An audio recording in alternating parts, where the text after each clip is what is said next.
Hello, and welcome to another episode of Mandatory Redistribution Party.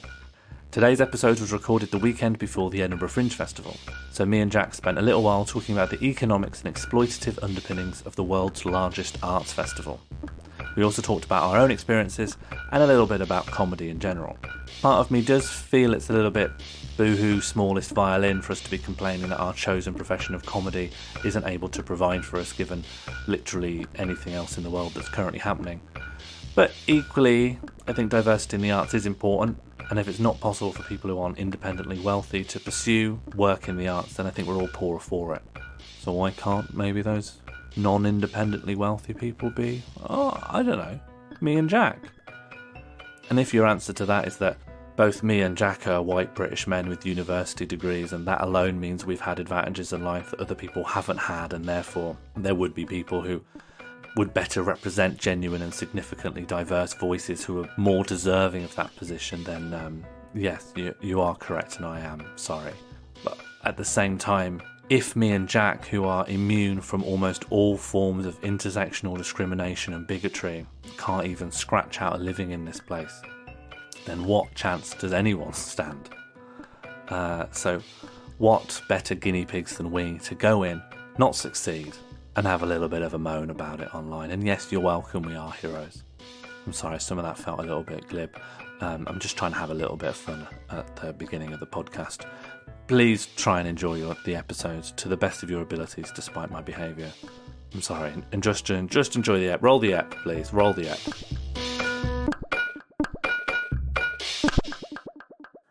Frunge. Just kind of an audiobook introduction. Fringe. Chapter 2. Fringe. So Edinburgh Fringe starts next week. Either Thursday or Friday next week. Are we going to try and put this seggy in there? Or are we just...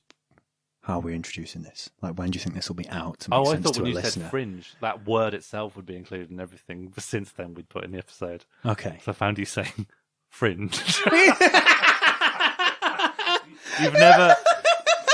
You've never before hit record and then just said the name of the topic we'd agreed to talk about. Well, I assume we said... Click go. Fringe. I didn't mean we would start from there. I assumed we would do... and I assumed we wouldn't as well, but I found that so funny. I think we should include it. All right. Because otherwise we'll start with a giddiness that can't be explained. Because I feel a bit... That's put it on the back foot, has it? I feel a bit fizzy now after hearing you say fringe. And I feel... and also me saying it back in the same style brings... It does something to my cardiovascular system. Fringe. No, it's not that. It's fringe. It's neutral. It's neutral sounding, and then you've got this very lowering intonation towards the end. Fringe. Wow, I'm excited to hear how I said that. And you hover on this kind of back of the throat, like fricative consonant. I really don't think I can replicate it. Fringe. I'm exaggerating it more and more now. Fringe. You're turning it into a mantra. Fringe. Of some kind. Fringe. Yeah. That's the mantra that gives me and probably some of the listeners' anxiety. Oh, even the fact that we're saying fringe and I can hear the word fringe being said at me makes me feel... I'm so fucking glad I'm not going out this year. I mean, no judgment. I think the Edinburgh Fringe is probably the biggest thing in my life that a lot of people have heard of, but that no one knows even the basics of how it actually operates or what it is. Because when you're in comedy, you can't see the wood for the trees sometimes. I even was like surprised so many non-comedy people knew what the Fringe was. But when then you get in your head, you're like, oh yeah, it is the largest arts festival in the entire world. People passively have an awareness that this thing exists. And so you say, I'm going to the Fringe. And they go, oh yeah, oh wow, the Fringe. Yeah. But what they know of it, even people that have attended a lot and are like Fringe goers, they only have like an ankle deep awareness of like the incredible structure that's going on behind this facade. I mean, firstly, it's not that I dislike the Fringe. Like, as someone that works within the arts and likes the arts, on some level, I like want things like this to exist, but I want to gut out the exploitation that runs through its veins. It has to be reformed, and I hope it can be reformed without having to disappear off the earth. But so even just to put this in like its most simple practical terms, it was either last year or the year before, the Scotsman published interviews for some of the largest umbrella events producers. They're like, we don't think the Fringe would be possible if we paid people a living wage. Having gone away to look up this article while editing this episode, I discovered that the Scotsman had published a more recent article 5 hours prior, claiming that a new dossier had been released showing even more bad practices. It's fundamentally the same story of exploitative labour conditions, staff expected to work an entire month with no days off, and positions advertised at below the national minimum wage. But my favourite thing was that they discovered that one of the major effects that last year's report had on the Fringe and their labour practices was that it just made them more secretive about their working conditions.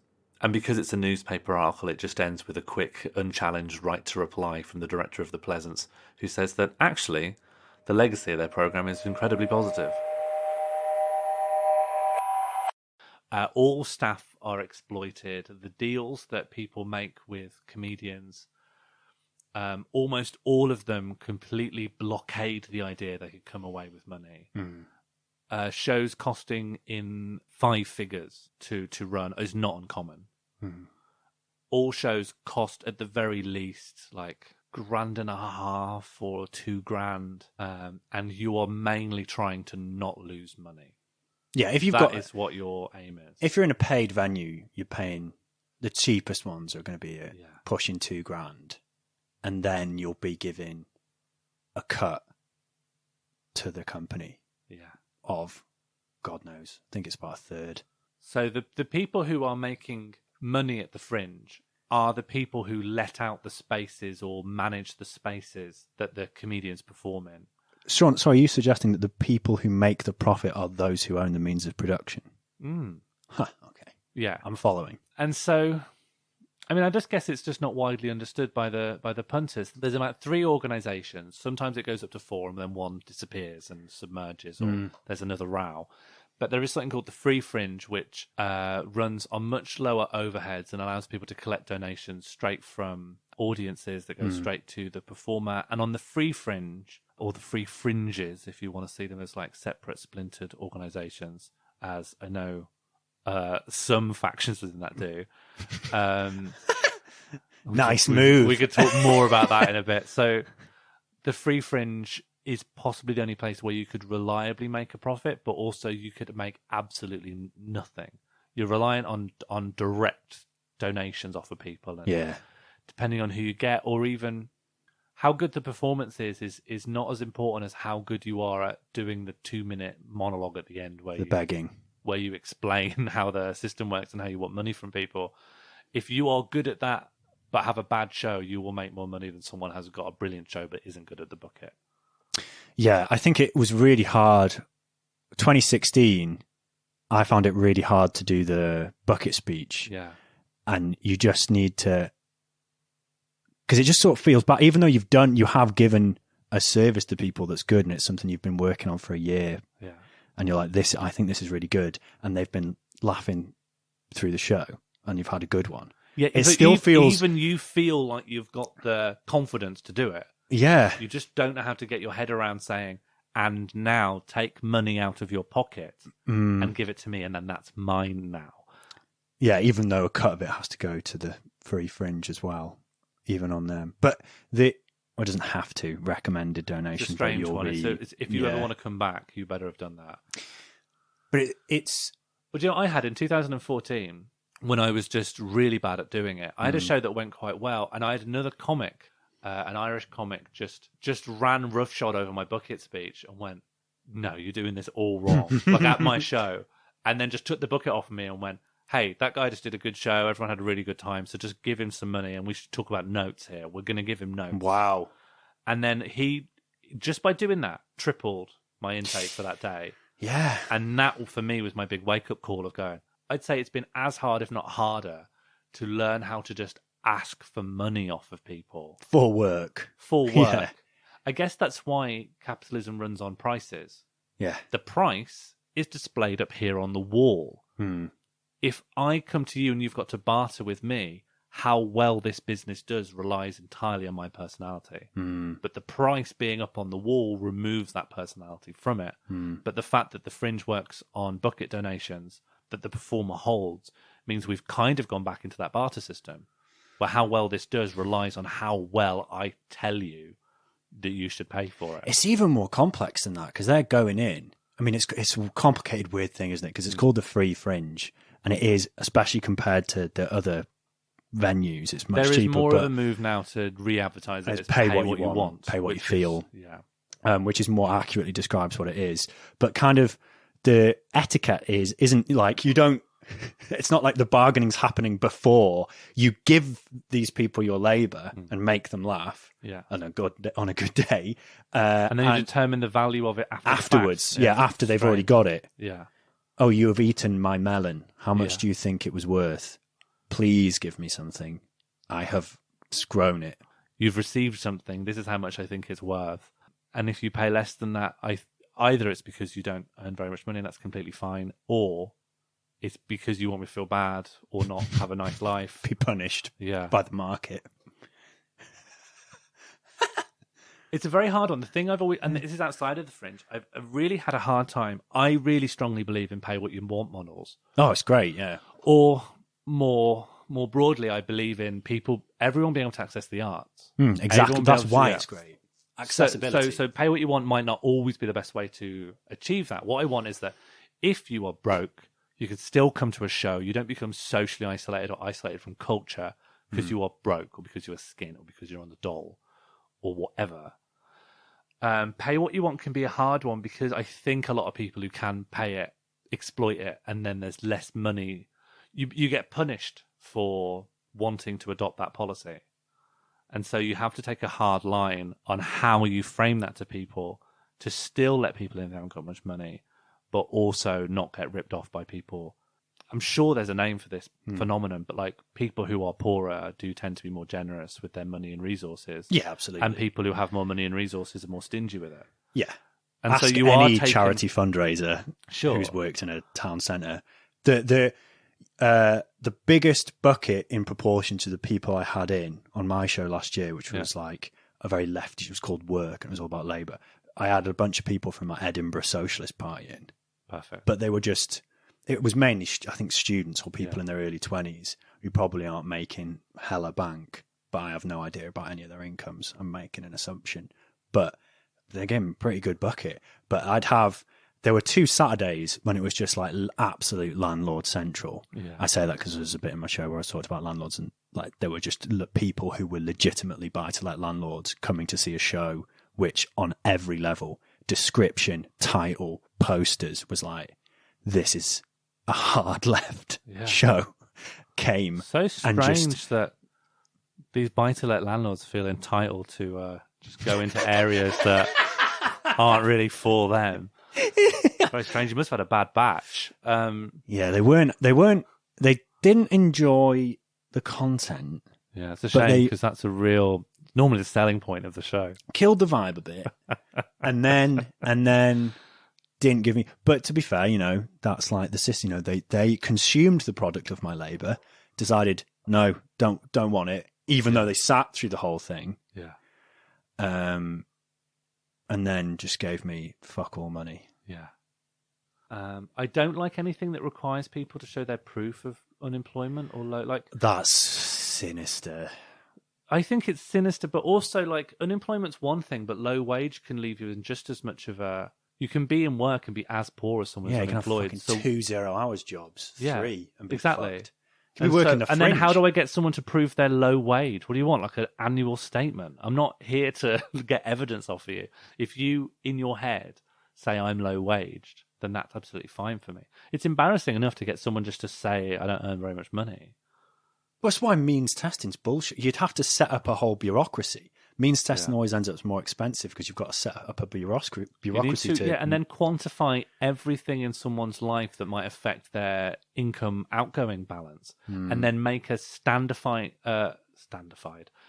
make a standardized way of measuring that across all human beings in a country. Chips, mate. Like Logan's Run chips in your hand where you beep it, and it's your payment thing, but it also will tell them if you are eligible, and you put your hand over the contact-less. Yeah. Beep. And then it says, as you walk into the show, it goes, poor. And then you get shown to the special seat. If you walk through the scanners on the way into Marks and Spencer's, they go, "Oh, you can no longer be unemployed now because you bought a nice tea cake." We detect enjoyment levels in your blood. Then they sent you to that gauntlet thing in Logan's Run where they just fly you into the sky and some of you vanish. We've detected in this person's hand that they are economically poor, but they've had a lovely. Yeah. They had a bag of chips. They're emotionally rich. Yeah, they're having a good time. Poor but happy. No. Yeah. No comedy for you. Your other hand fights that hand. But there isn't an ideal way of doing it, unfortunately. One way requires people to sort of declare their income, which I don't like. One way just allows people who just want to be stingy to not give you any money, and it just... Well, also, there's so many structures of it as well. We're talking about the comedy. You know, like before I said, the people who own the means of production, like taking all money. And they are, but it's not even the means of production. It's more the means of distribution, because your mind and body, you created the comedy in the months leading up to the Fringe, and then you're performing in just a room that's in Edinburgh, probably hundreds of years old, just a damp cave. And then, but there's people getting exploited. There's flyers who are getting exploited. There's people who tech shows who are getting exploited. There's people who are doing the tickets who are getting exploited. But then there's another layer of, like, the free Fringe is good, and it's maybe a better model than some of the other really more expensive ones from an act perspective in terms of accessibility to perform at. Mm-hmm. Some people who want to help, their labour gets exploited more. You get like a tragedy of the commons, and I know that's been debunked and is bullshit, but you get like that kind of idea where the people who worry and stress about, these lights aren't going to be working. So on a free Fringe show, no one is setting up the room. All you're going to be provided with is a room from the free Fringe, and that's not the free Fringe, that's other people in the free Fringe as a collective are bringing PAs up from other places. Yeah. So you're going to get a PA, you're going to get a mic, and you're going to get a black background. Mm-hmm.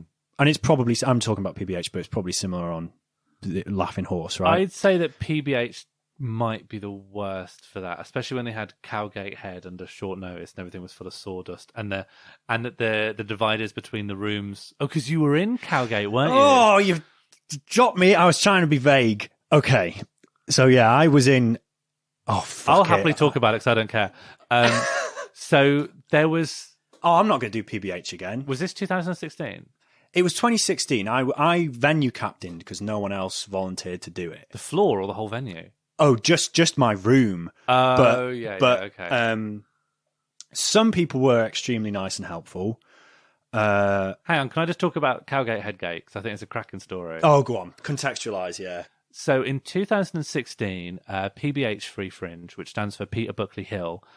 Peter Buckley Hill is like an increasingly cantankerous old comic performer who's become incredibly and perhaps only associated with the Fringe through the creation of his Free Fringe, which tried to allow just people from poorer backgrounds to perform at the Fringe by not asking for huge fees.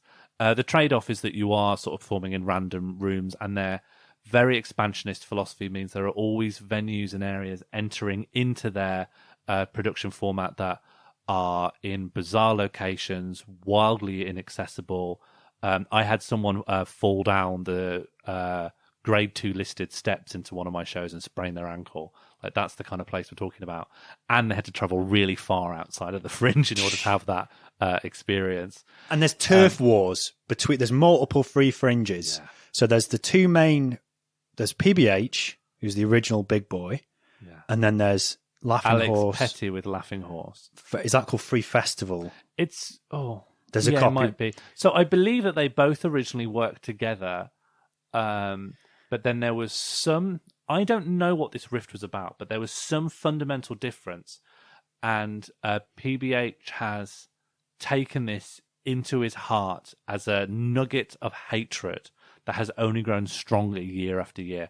There was an incredible occasion, perhaps 2015 or 2014 or 2015 perhaps, where there had been like a kickabout, like a very light-hearted round of football matches organised between different members of the paid fringe and the free fringes, and the free festival, the original Splinter Free Fringe, was supposed to be doing a friendly against PBH Free Fringe, and when PBH found out about that, he sent an email round everyone on the mailing list, which I should say must contain over 1,000 people at the very minimum, saying not only was this an outrage, but it was as bad as breaking the apartheid in South Africa. In the 80s. That was a classic. Yeah. When it was first proposed, perhaps in May or June, we should play a football match against Laughing Horse, my response was an emphatic no. Playing a match against them would make us appear to endorse them. We do not endorse them.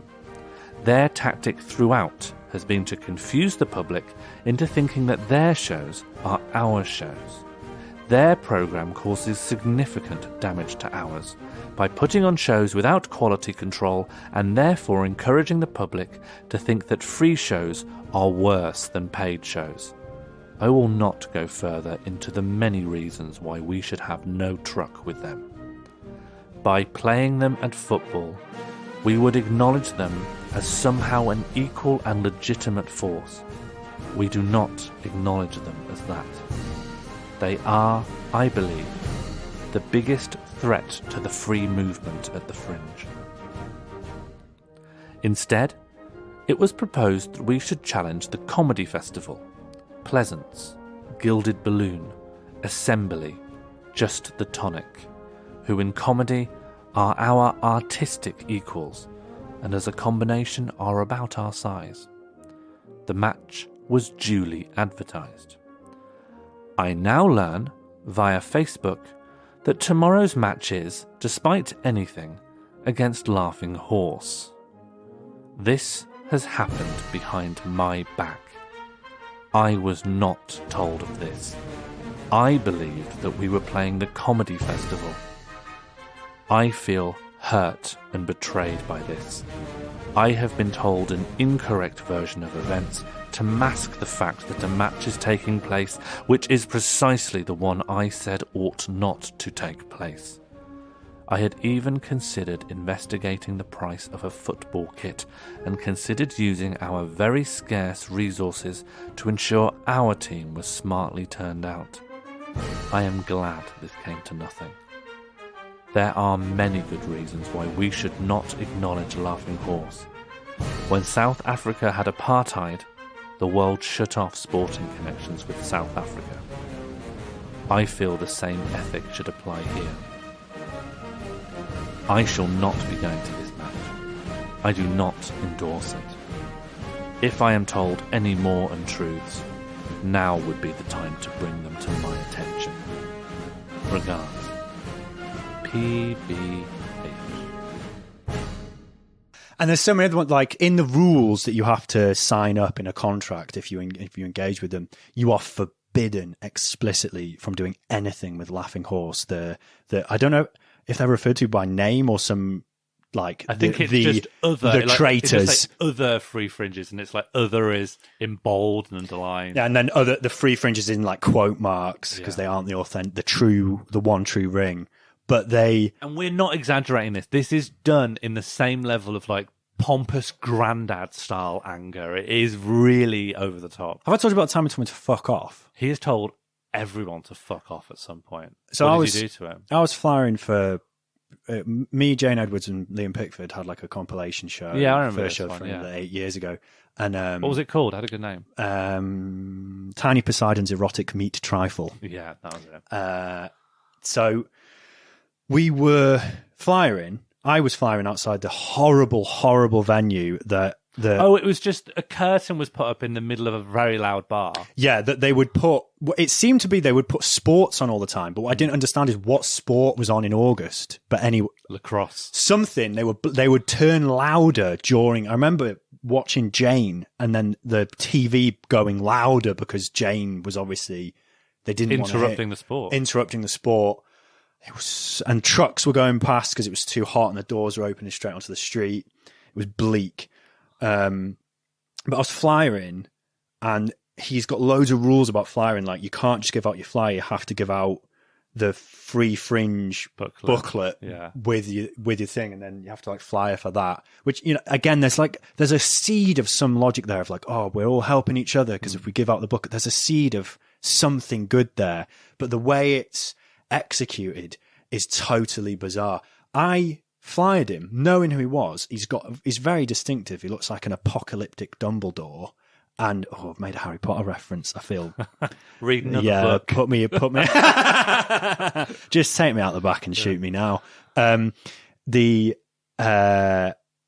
think Dumbledore's what I thought of because I was thinking of things I hate, and that's that's the seed. Dumbledore's done nothing wrong, actually. Dumbledore don't.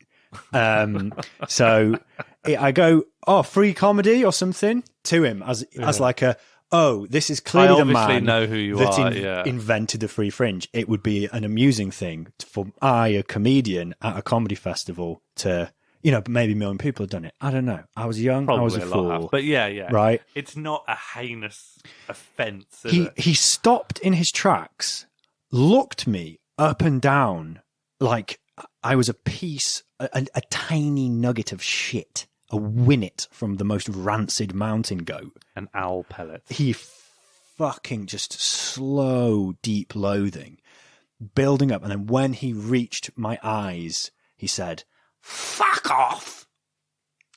And then walked off. Yeah, that'll be it wasn't, though. I really want to clarify that his fuck off was not a jokey response to my joke. Like, I thought about that for 8 hours. Like, have I just misread that? I'm guessing it was like a 0 to 11, like calm to instantly furious fuck off. Absolute horror and like instantly feeling like I felt, but I was like, oh shit, what have I done? Like, have I done something really wrong? Took it into your heart. It was just so, the man's bananas. I should talk about my worst venue, which doubles up as my worst PBH free Fringe experience. I think that helped create Mega Morley, though.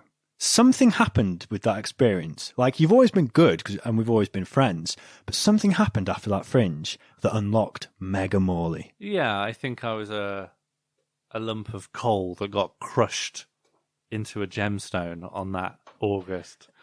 So do you agree with that?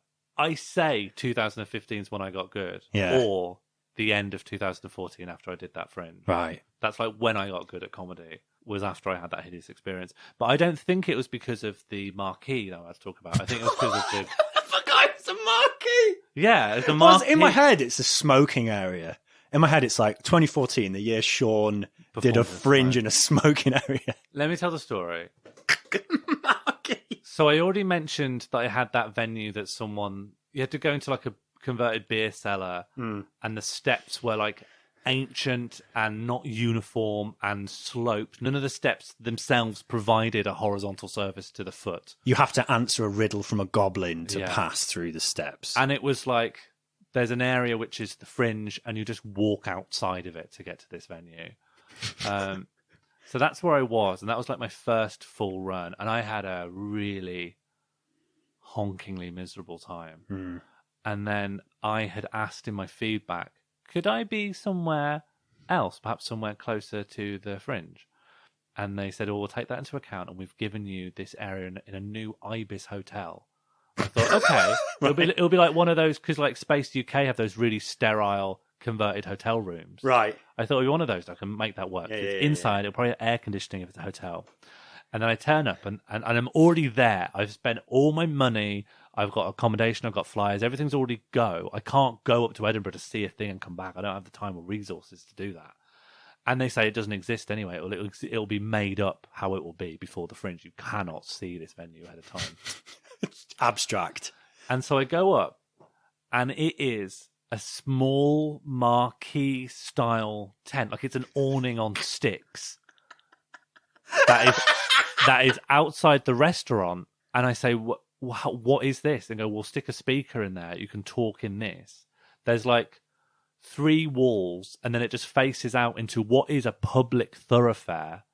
That is a cut through to get up onto the next street that people walk through constantly.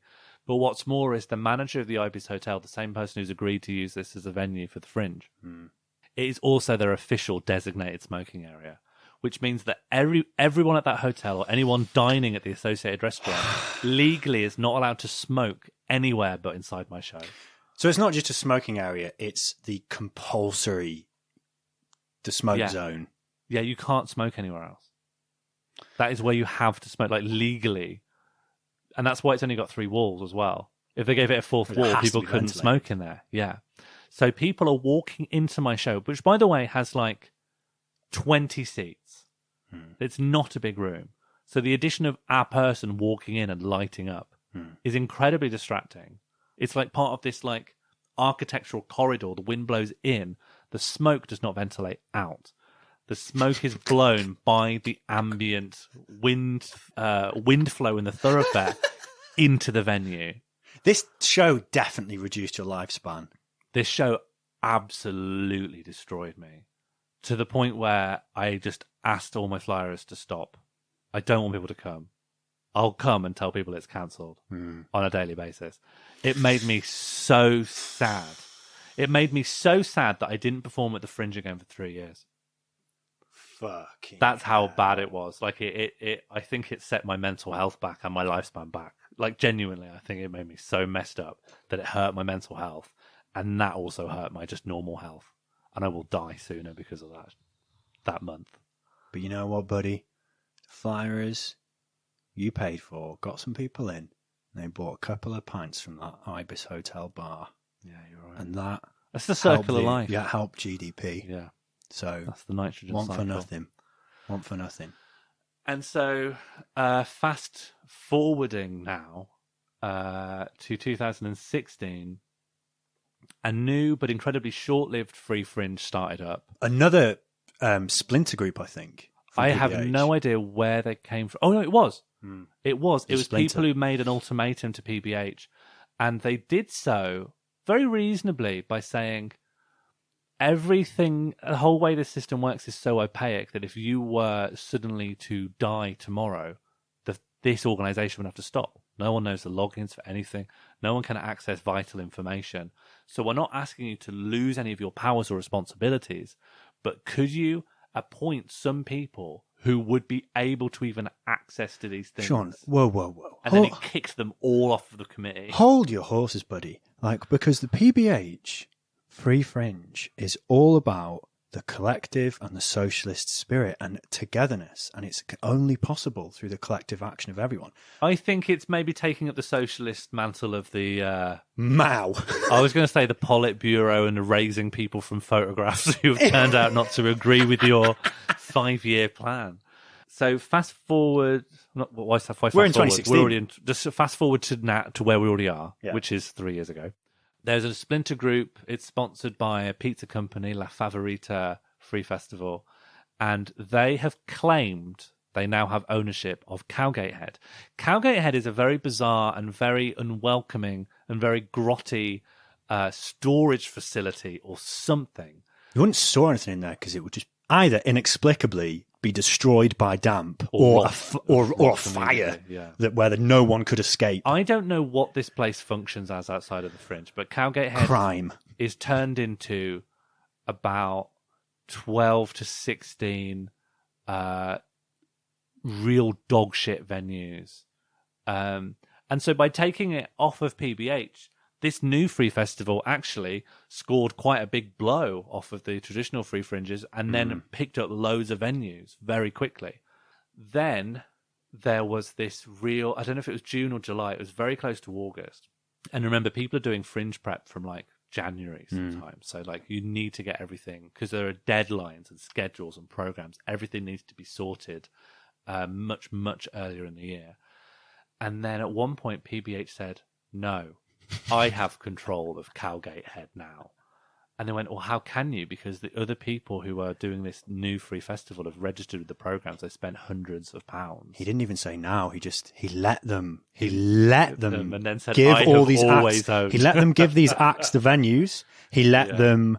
He let the people presumably book accommodation. So the collective cost of that is well into the many thousands of pounds. Oh, tens of thousands. And that's financial, never mind emotional, career stuff. Yeah. Like many unknowns. And then he came out and was like, you've never had I forgot that, yeah. It's not that I've regained control. It's that, by the way, you said you had that, but you never had. And so it came to be known as Cowgate Headgate, which is a tremendous boon.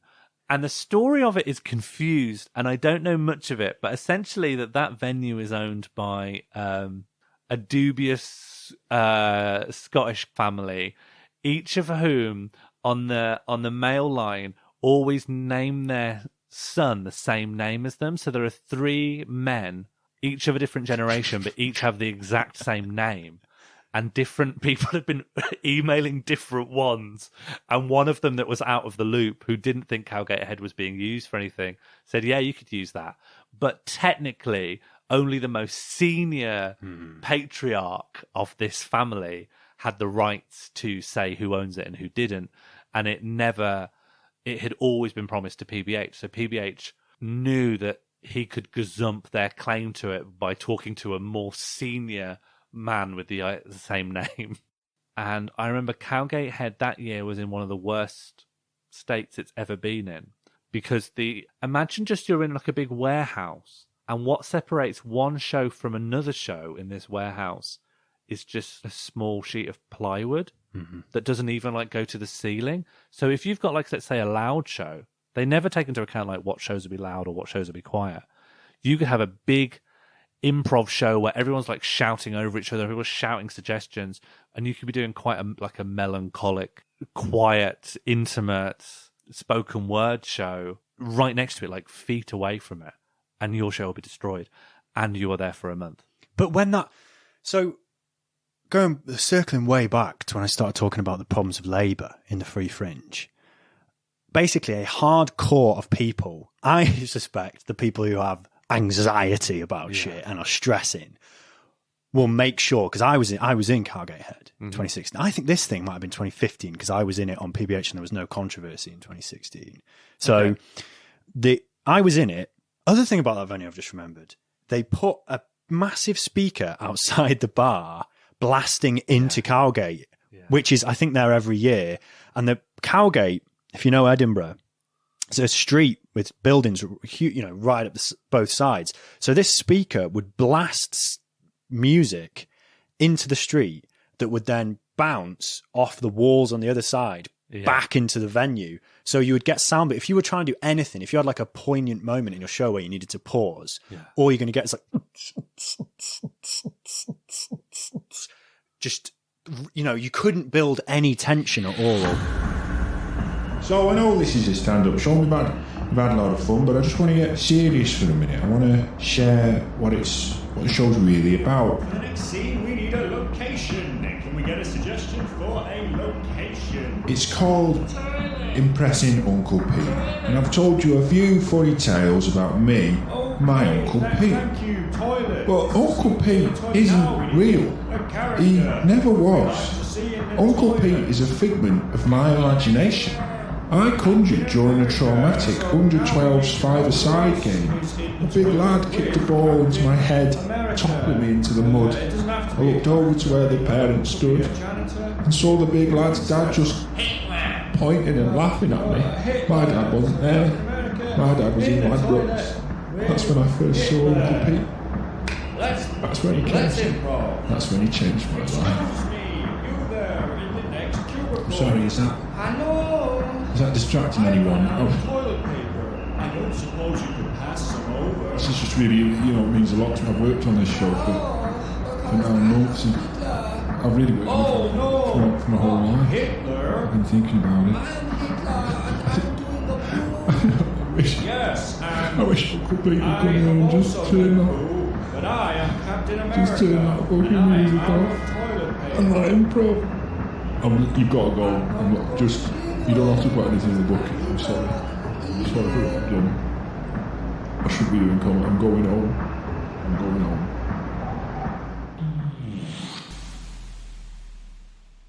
Cowgate has one of the most unpleasant bottlenecks in the entire city at that point of year, because Cowgate clearly is, like, from a historical and city planning point of view, it is an alley that has had to become a street.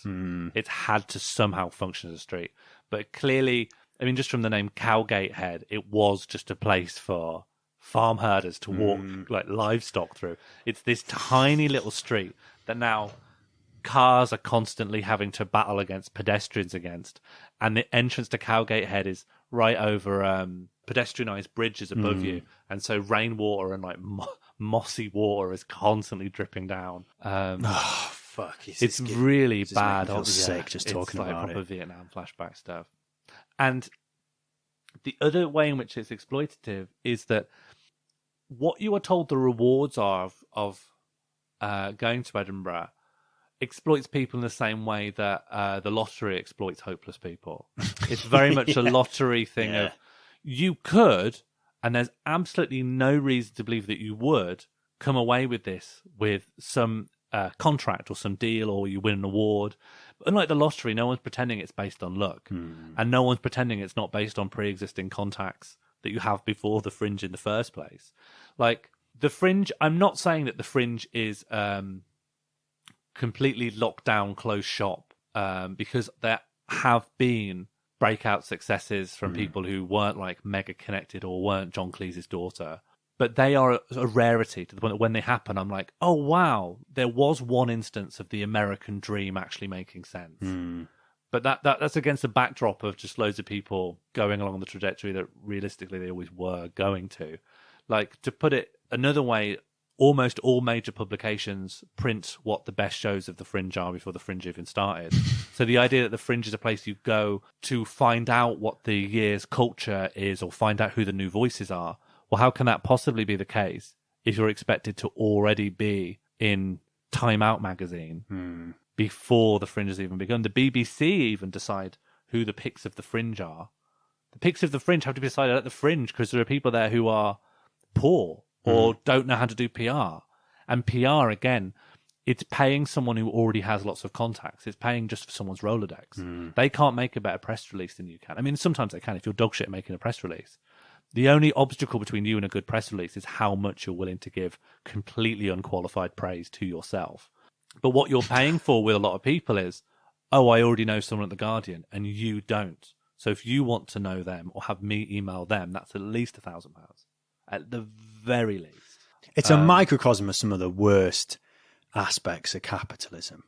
Like, just like people working themselves to the bone for an unattainable dream. People sincerely believe it, like deluding themselves that everything's meritocratic. And it's got a real... I don't know how... Loads of places have an illusion of a meritocracy. Yeah. But I don't know how comedy has it the way it does. Meritocracy relies on there being like some objective functional measurement of value and treating comedy like it's a hammer. I know if a hammer's a good hammer, the nails go in. Do you know what I mean? And saying, oh, I could just apply, obviously slightly more complicated, but I'll just apply a similar hammer criterion. Obviously, people got to laugh and they've got to enjoy it and they've got to engage with it. And so it's fucking art. I'm sorry. It's because me and Jack like started doing comedy in the North, and in addition to a North-South divide, there's like a real big cultural divide split into comedy between those who invest a lot of their times into these festival circuits where you're expected to make longer productions. They've got to have some kind of emotional hook. They've got to have some sort of narrative tying them together. And then club comedy, which is often something that's referred to in quite a pejorative way, but essentially, in short, it's people who travel and they do shorter sets at clubs, and their main source of income are these Saturday night gigs, where they don't need to try and impress broadsheet journalists. They can just do jokes and just... But you do need to try and impress a stag do, which is a whole different skill set in itself. Which is a different skill set. And who's to say one's... I'm not going to say one's better or worse. They're just different things, aren't they? And like we kind of learn... They're two kinds of art that are formed by the economics of how the people who perform them make their living. Yes. So if you're a comedian and you want to make a living, you've got two broad choices.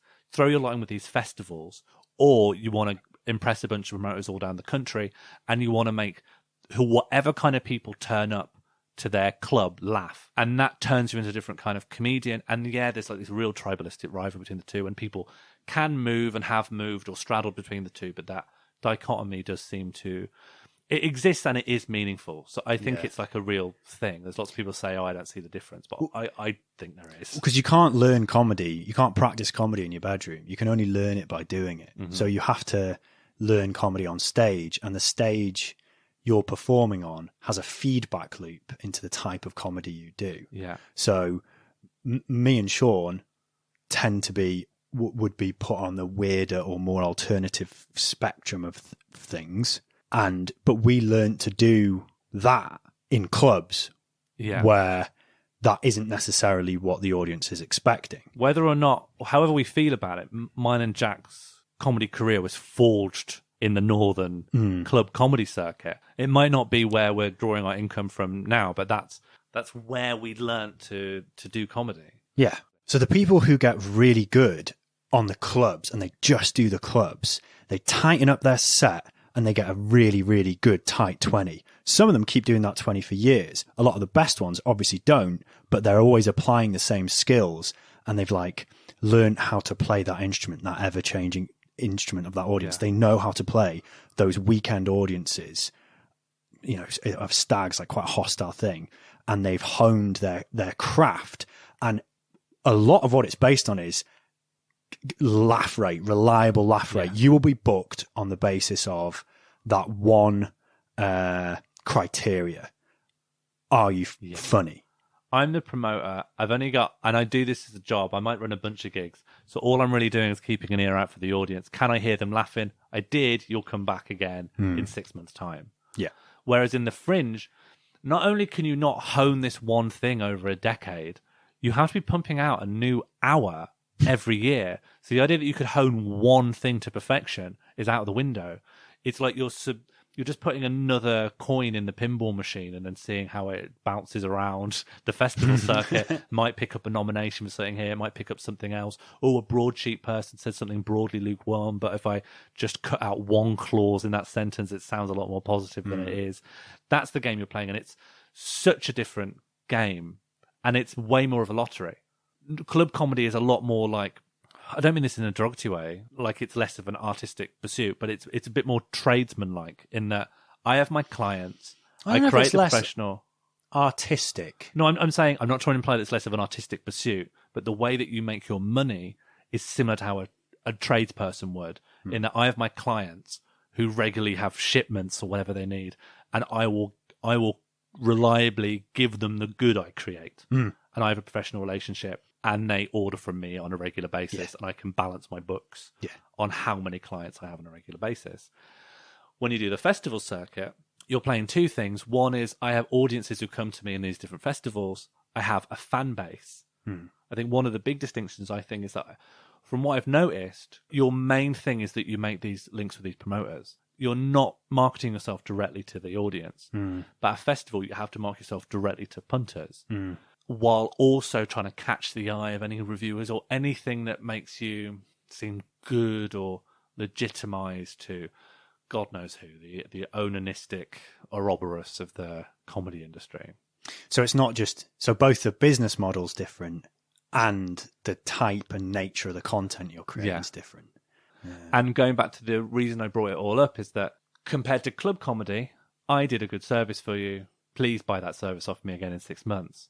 That seems very straightforward, economically way more stable. But the festival circuit is a lottery, and lotteries are exploitative, especially when it is presented to you as being far more democratic or open access than it really is.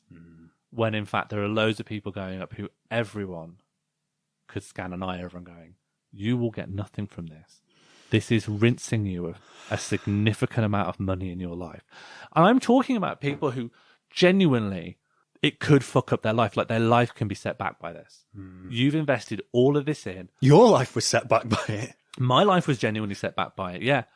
I'm thinking about people who went all in. I've always known the Fringe can't get you money. But I am aware of plenty of people who never thought it would be as bad as it was. Went in just with a bit of naivety and sunk some savings into it.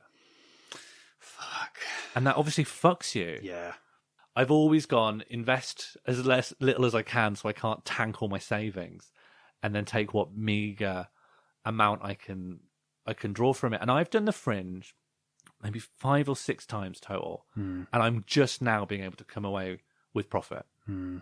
Modest profit. When you consider it's a month's work plus perhaps another month's worth of work of just, when we're talking about planning, traveling to previews, doing the previews.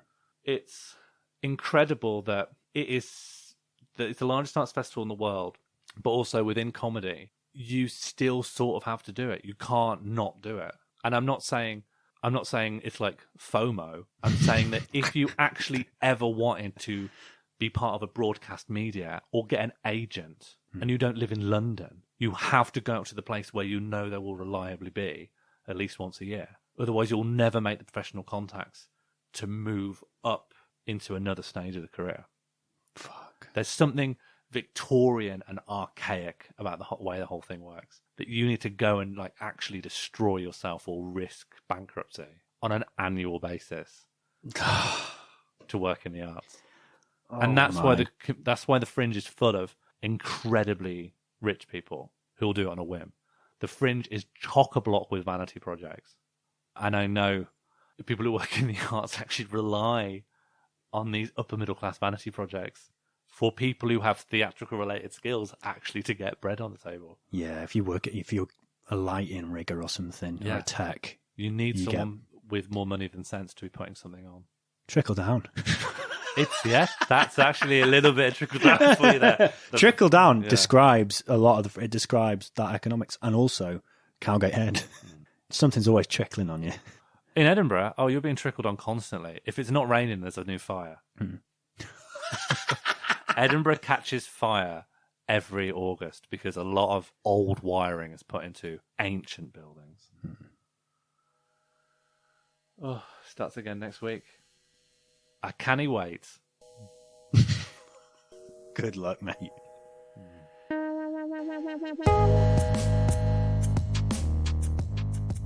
Mandatory Redistribution Party was produced and created by Sean Morley and Jack Evans. Our theme music was created by Ella Jean.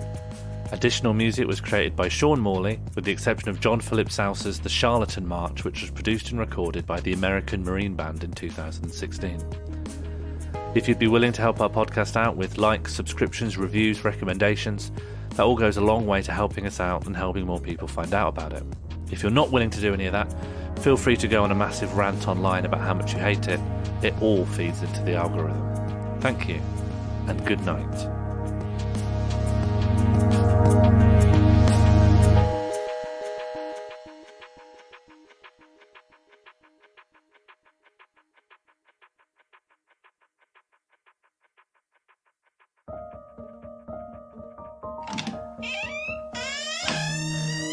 Oh, all right, mate.